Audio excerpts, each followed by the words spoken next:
Chairs No Waiting, episode number 247. Goober Does Football, Part 1. Two Chairs No Waiting is brought to you each week by the fine folks over at Weaver's Department Store. Drop by over at Weaver's. Drop by over at Weaver's. I tell you all that every week. I'm not sure you're doing it. Go over there and check things out. They've got all kinds of great stuff, including the 2014 Andy Griffith Show wall calendar combo, so you can get the 2013 and 14. Drop by weaversdepartmentstore.com. Two Chairs No Waiting is also brought to you by donations from listeners just like you. The executive producer of number 247 is Ted Womack. Hello, everybody. I'm Alan Newsom, your host for Two Chairs No Waiting, and it's so great to have you with me. It's always fun to be in Mayberry and head back over into the Mayberry world, and I am so glad that you joined me there. So I'll tell you what, this show, 247 episodes, and we are deep into the Mayberry mythology, mythos, whatever. We're very inside Mayberry, kind of like inside baseball. I worry sometimes that I may be a little bit too much that way, but not this week, because this week Goober does football. That's right. George Lindsey was at the 1990 UNA homecoming game, which was against Tennessee Martin, and UNA was winning the game 49-0 in the third quarter, well, that's what they won the game by. So they were up by a significant margin in the third quarter. So the announcer, the play-by-play guy, his name is Jerry Knight for UNA, had invited George Lindsey up into the booth to visit with him. And we are going to get to spend some time with them tonight listening to he and George discuss the Andy Griffith Show and some other parts of George's career. This is a part one, so we're going to split this up into two parts. And I told everybody in the chat room that's live with me tonight that the reason I do that is because I'm kind of lazy, and that way I can get two episodes out of this one thing. And that way I don't have to work as hard. So, Barney taught me that kind of stuff, to take the a little easy on myself there. So anyway, I hope you guys are going to enjoy this. We've got the next 2 weeks, something to be excited about. And then coming up in another couple of weeks, we're going to have Betty Lynn on here with us. She's going to be part of the podcast. So we have got some really fine episodes coming up in just the next few weeks. So I hope you guys will continue to join me. I want to thank Tony. Tony was the one who actually provided tonight's play-by-play, literally, to us. So I want to really thank him for finding this little treasure of George Lindsey interview from 1990. Now, George Lindsey was the very first interview I ever attempted to do. If you go back and listen to Two Chairs No Waiting, episodes 1 through 4, it's of that interview. And I think I told back in the day, back whenever that was, 4, almost 5 years ago, that George basically interviewed himself. I had never interviewed anyone. I had a little cassette recorder, and I set it down there, and I told him, he had already agreed to do the interview, and I basically set it down there, and I think I may have asked him one question, but then he basically asked himself questions. So if you actually go back and listen to the episode 1 of Two Chairs No Waiting, you can hear, if you pay attention, that when I ask him a question, the audio is a little different. It's clearer, or it sounds different. That's because I was embarrassed that he was asking himself, what's my favorite episode? Well, my favorite episode is, so I went in and put myself asking him, what's your favorite episode? And then he would tell me. So anyway, that's a little behind the scenes here at Two Chairs No Waiting. I think I may have admitted this before, but if not, you got another little tidbit. So without further ado, let's head over and hear Jerry Knight and George Lindsey in part 1 of our show with the 1990 homecoming game at UNA. So take it away, guys. As promised earlier on the UNA Network, it's our privilege and honor and pleasure to have as our guest analyst for the third quarter tonight, the famed George Goober Lindsey from the Andy Griffith Show and Hee Haw. George, good to have you with us tonight, and what a homecoming game you're seeing tonight. Yeah, isn't it great? I think maybe Tennessee Martin should go to the single wing, though. And you were experienced with that a lot, weren't you? Yeah. And Goober's going to be giving us some comments, telling us some great stories during his career here at Florence State as we go throughout the plays here in the third quarter.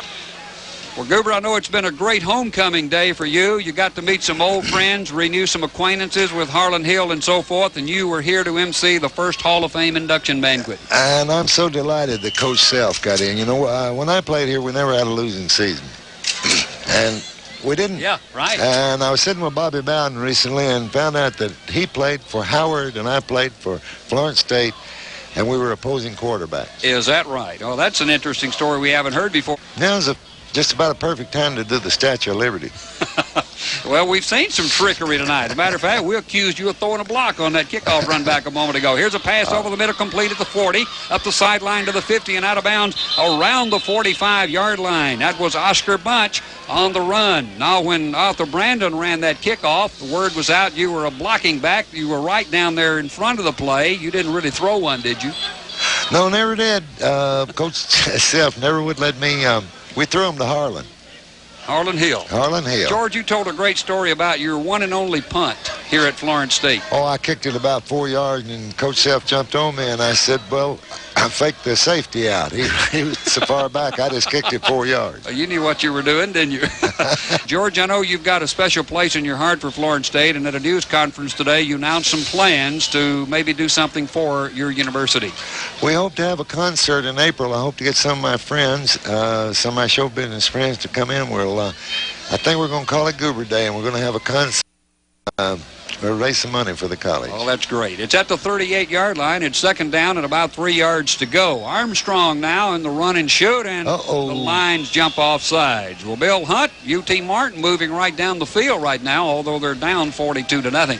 You remember what Andy Griffith said a bunch of them convicts come out and commenced to odd man. Yes, in his famous what it was football. That's what it was said there. They'd climb over one another, and they'd hit one another, and they'd grind their feet into one another. That's what made him famous, wasn't it, George? That's where he got his start. Yeah. You know, when I played, Harlan and I and L.L. Whitten and Bammel Poole and all those, we played both ways. We played defense and offense. Yeah, you don't see much of that anymore.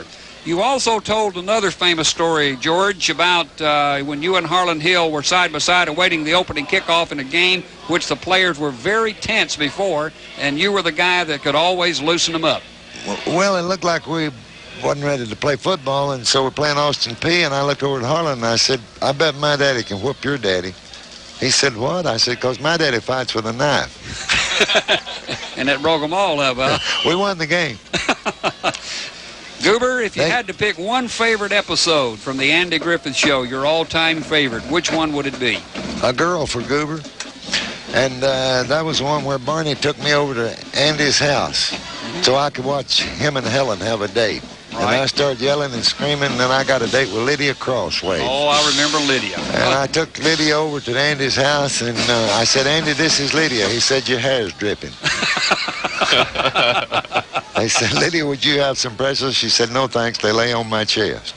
I remember that one. I've got them all just about. Go ahead, George. We just had a 3-hour special on TBS called 30 Years with Andy, a Mayberry reunion.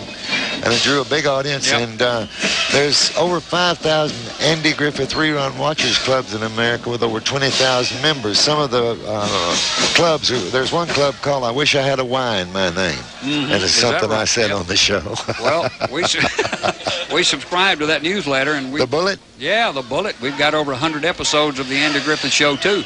Here's a give up to about the 18. One of my favorite now, and you've just got to do this for all your fans up on the network. The first one I ever did, 1964, was called The Fun Girls, and that's when I got introduced on the Andy Griffith Show, and I did my Cary Grant impression. We want you to do it right now for us. Judy, Judy, Judy, Judy. Oh, if you've just tuned in, yes, that's the real Goober on the UNA Football Network. George Lindsey, our special guest here during the third quarter. Football player for Florence State back in the 50s. He's back for Homecoming 90, and he's graciously agreed to be our analyst for our third quarter. In just a moment, George, we're going to get you to talk about the inductees. You emceed the very first Hall of Fame induction at the Galat Center this afternoon. Some of your dear friends were inducted into it, including your former coach. I know that was a big honor for you at the Hall of Fame induction today. Yes, I stood with some very tall men tonight. Dabbs Ernest, back then it was Florence State Teachers, but anyway, he was the first All-American basketball player here at the university.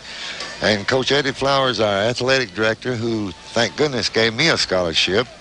Coach Hal Self, who was my coach, along with George Weeks, and, of course, Harlan Hill, one of the great players in the NFL. I watched Harlan play the New York Giants in New York once, and he caught 2 passes in less than a minute to tie the New York Giants. Yeah, I remember that game. Sure did. And then he introduced me to the coach of the Chicago Bears, Hallis, and he said, "This is my quarterback," and gave me the ball and asked me to throw it, and I threw it into the ground. I look like a blocking backs can't pass. And they're not in very much demand nowadays, Nor are Goobers.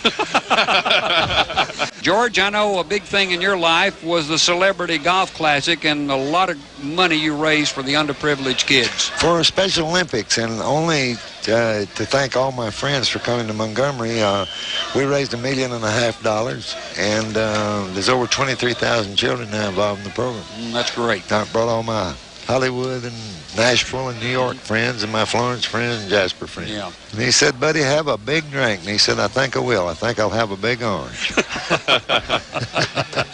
I don't think the Big Orange played today, did they?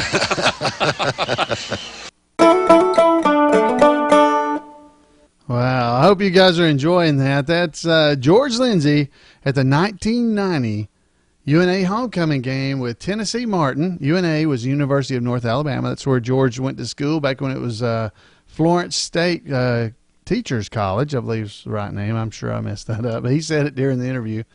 And, man, I just can't tell you how much it has meant to me over the years knowing George. I think I've talked to y'all about it before. I've got all kinds of stuff sitting here with me that's involved, that he was involved with, like Liars and Legends. It was a Turner South TV program, but there also was a book out that George wrote the foreword to. And I think I don't remember if I told this during the podcast or not, so I'm going to tell it. But I have here in my hands a Constitution of the United States. It's a book, and it's a handbook for citizens and public officials.